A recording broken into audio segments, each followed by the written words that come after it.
¿A dónde vas, robot? Vamos más allá. Entonces, la motivación de todo esto va un poco por el tema de lo que es la famosa ecuación de Drake. No está pasando, ahí está. Entonces, la ecuación de Drake, ¿no es cierto?, nos dice el número de civilizaciones tecnológicamente avanzadas en la galaxia.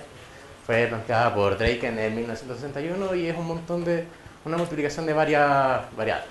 Por ejemplo, la tasa de formación de estrellas en la galaxia, la fracción de cuántas estrellas tienen sistemas planetarios, cuántos de esos sistemas planetarios son efectivamente tienen ambientes adecuados para la vida, en cuántos de ellos después de la vida aparece, en cuántos de ellos de la vida que aparece, cuántos de ellos son efectivamente vida inteligente, cuánta de esa vida inteligente desarrolla tecnología comunicacional, la emite y la podemos detectar, y además de eso el tiempo de lapso en que una civilización emite señales de detectar. Entonces el punto es que Drake en un principio cuando hizo su formulación dijo, ok, hay aproximadamente 10 civilizaciones en toda la Vía Láctea. El punto es que después cuando se actualizaron con valores más observables y más discutidos por biólogos y por astrónomos, se llegó a que ese número era muy bajo, que es la línea que dice y sin inteligencia artificial. Básicamente como 5.7 por 10 elevado a menos 13. Y básicamente es ese número muy chico en parte porque vivimos bajo la hipótesis de que la Tierra es un evento súper singular y tuvimos mucha suerte de poder albergar vida.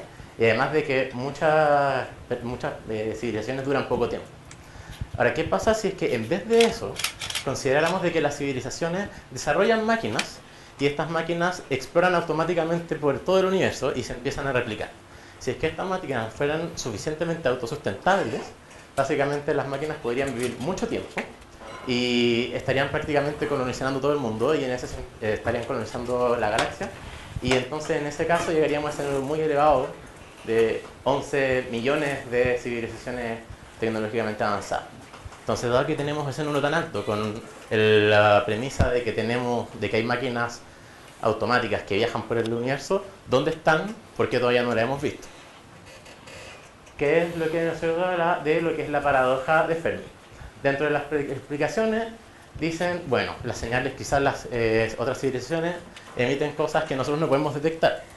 Por otra parte, quizás duran muy poco tiempo para cruzar el espacio, cosa que se soluciona si es que efectivamente estas máquinas estuvieran viajando por toda la galaxia. Después, la hipótesis de la Tierra rara. Somos un caso súper singular y en verdad no existe ningún otro planeta que cumpla las condiciones. Por otra parte, estas otras civilizaciones tecnológicas han crecido tanto y han agotado, crearon estas sondas autorreplicantes y básicamente depredaron los recursos del universo. Y por otra parte, de que el problema de que quizás la masa y la energía es finita y probablemente, aunque exista, ya consumieron los recursos y no consiguieron llegar a explorar tan lejos. Entonces aquí tenemos un ejemplo de lo que es la galaxia este tamaño. Entonces podemos ver de que cruzar el universo requiere mucha energía y tiempo, cosa que no podemos lograr quizás en el lapso de una civilización que no tiene forma para presentarse en el tiempo. Entonces la conjetura de Torres es que, aun cuando pudiesen existir civilizaciones extraterrestres inteligentes, dado que no existen sondas robóticas autorreplicantes de von Neumann o pastillas de Bracewell, la inteligencia artificial no existe, si no ya las habríamos encontrado.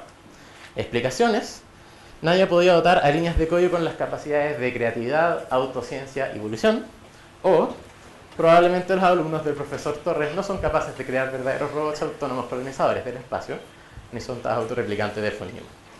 Entonces todo esto lo que nos lleva es que en RAL, Robotics and Automation Laboratory, estamos trabajando para apuntar eventualmente a un futuro así. Estamos trabajando un poco en lo que son los manipuladores móviles, sensores visuales, estimación y control óptimo, teleoperación y diseño de robots. Aquí tenemos, por ejemplo, un proyecto que nuestro profesor diría por WhatsApp, que básicamente están trabajando para el VLT, creo que tiene que ver con la astronomía, que básicamente tienen que medir. ¿Cuánto? Very large telescope. Perfecto. Entonces tenemos un telescopio muy grande. Very large. Entonces básicamente tenemos que medir la posición. Entonces para poder hacer calzar la imagen hay que calzar las fibras ópticas por donde se forma la imagen. Entonces una alternativa es construir 1000 brazos robóticos muy pequeños y cada uno posicione estas fibras ópticas. Entonces esto es un ejemplo de cómo se debería mover. Esa es la fibra óptica que se tiene que mover para finalmente poder calzar y generar la imagen como corresponde. Y esta es como la idea, tener como muchos de estos pequeños actuadores que se calzan y van corrigiendo de esta manera. Entonces el desafío es que la medición tiene que ser con una exactitud menor a 7.5 micrómetros, el posicionamiento tiene que ser menor a 15 micrómetros y, aún más importante, tenemos que evitar las colisiones de 1000 brazos. Es simple evitar colisiones cuando tenemos pocos brazos, pero teniendo un número tan grande de brazos es un problema más complicado. Respecto a lo que es la evolución de la robótica, cuando empezó alrededor de los años 70 o 80, principalmente se trataba de robótica industrial. Estamos hablando de manipuladores, brazos robóticos que están fijos y se preocupan siempre de automatizar la industria, en que no había tanta inteligencia y era más puntualmente de mover un lugar, planeamiento de rutas. Después de eso fue avanzando y se fue avanzando y empezaron a haber desafíos relacionados a cómo planear rutas y cómo crear vehículos autónomos, que es un poco lo que se hizo en su momento en California y que ahora ya existen como estos autos de Google que empiezan a manejar solos. Y por otra parte, lo que son los desafíos que se plantean como a nivel del 2010 a los 2020 son los manipuladores móviles. Es súper simple pensar en un brazo robótico que está quieto, está pernado al piso y no le pasa nada, así que se mueve muy rápido. Pero ¿qué pasa cuando dotamos, por ejemplo, a un dron de un pequeño brazo robótico? En ese minuto el brazo robótico empieza a tener fuerzas que lo perturban y tiene que aprender a moverse de una manera compensando con el movimiento del brazo. Algunos ejemplos de la aplicación de los manipuladores móviles son, por ejemplo, para pintar aeronaves, que no es tan fácil como tener una línea de montaje dado el tamaño que tienen. O, por ejemplo, la inspección y la cosecha en términos de agricultura. Manejo de materiales peligrosos, podría ser, por ejemplo, también un robot que retire bombas. Aplicaciones en interiores, o sea, ¿a quién no le gustaría poder tener un robot en su casa que le traiga una bebida cuando está sentado viendo la tele? Y automatización de excavadoras, dado que estamos también en un país que es tan importante la minería y la agricultura, es súper interesante ver cómo trabajar con excavadoras que sean inteligentes y automáticas. Aquí viene un video de piloto que muestra una automatización de una excavadora. Básicamente esto.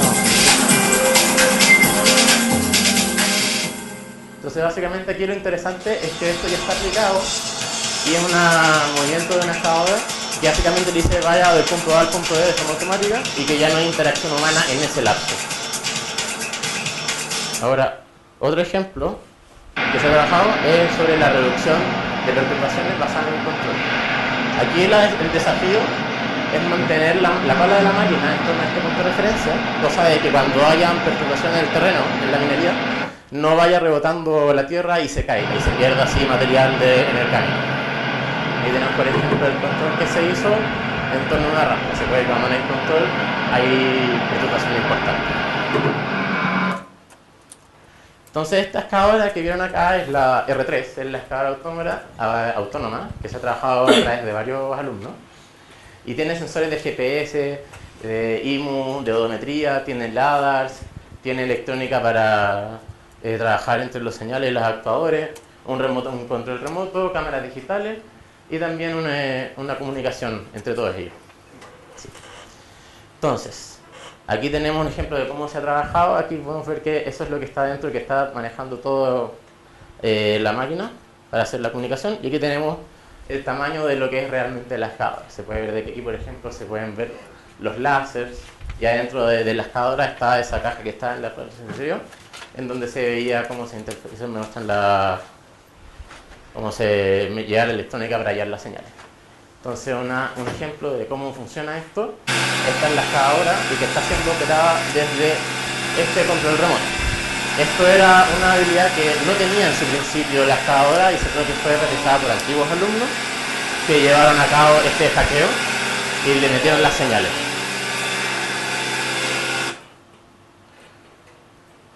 Ahora también otro trabajo es sobre la realidad virtual. Lo que queremos ver es si es que es factible y si mejora el desempeño a través del uso de la realidad virtual, como por ejemplo ese headset, que básicamente el usuario se lo pondría y entraría en una estación de control de este tipo y a través de manubrio manejaría la máquina desde una sala de control.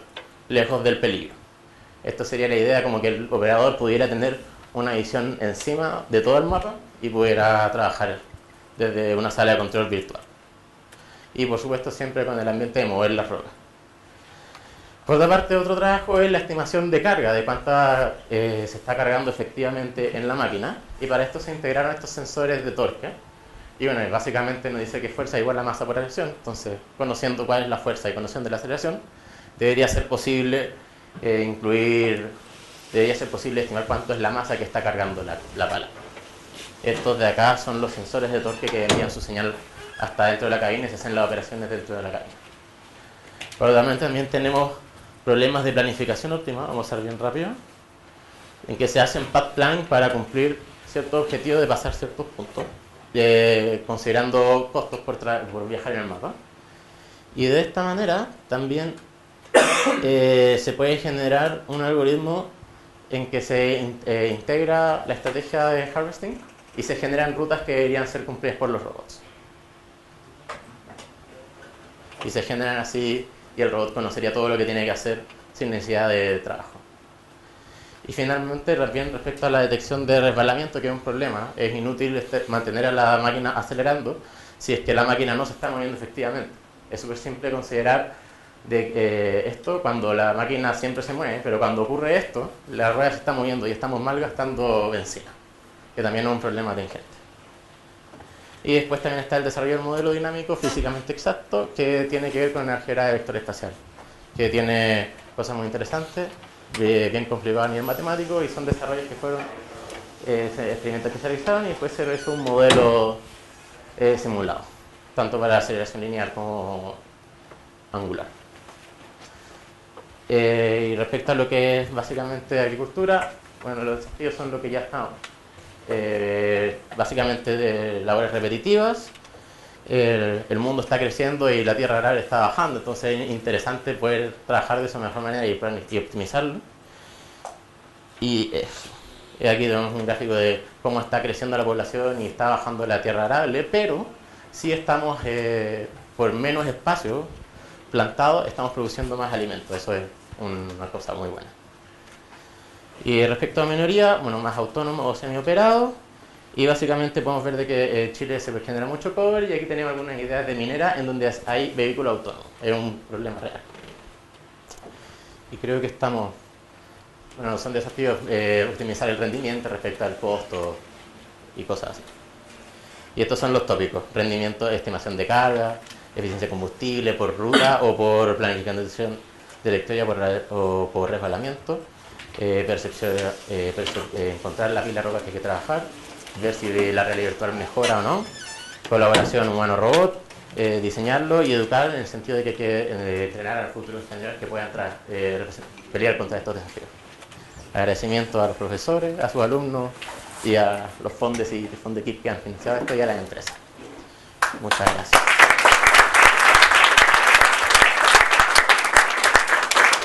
Tenemos tiempo para un par de preguntitas. Voy a tratar de responderlas, profe. Sí, se las podemos anotar. Sí.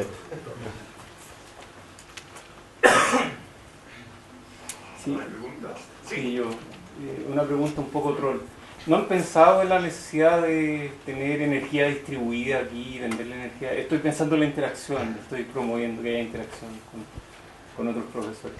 Sí, o sea, no le he preguntado mucho qué piensa el profesor, pero claro, como que en un principio todos los que se ha trabajado son todavía máquinas antiguas que funcionan en encina. Todavía no podemos meternos con electricidad. Ajá. Estamos cortos. ¿Qué departamentos están involucrados en esto? A ver, el profesor Miguel Torres está específicamente está dentro del departamento de ingeniería eléctrica, pero claro, somos conscientes de que esto es un problema como súper interdisciplinario que debería estar bien presente también en el departamento de mecánica, pero claro, fundamentalmente es eléctrica. Hay dentro de la gente que tiene que ver con robótica, hay gente en el departamento de ciencia de la computación. También, nosotros. sí. Hay gente en el departamento de mecánica. No sé si en este momento están conectados, pero entiendo que Sí, tiempo o sea, existe como un poco de interacción. Giancarlo Troni. Giancarlo Troni, Sí. por lo De menos hecho. hay esos tres departamentos que están involucrados en de robótica, o sea, desde el punto de vista de software, hardware y el punto de vista mecánico. De hecho, el curso de Fundamentos de Robótica es impartido por el profesor Miguel Torres, por Giancarlo Troni, Álvaro Soto y Daniel Calave, que hace las veces de el profesor del proyecto.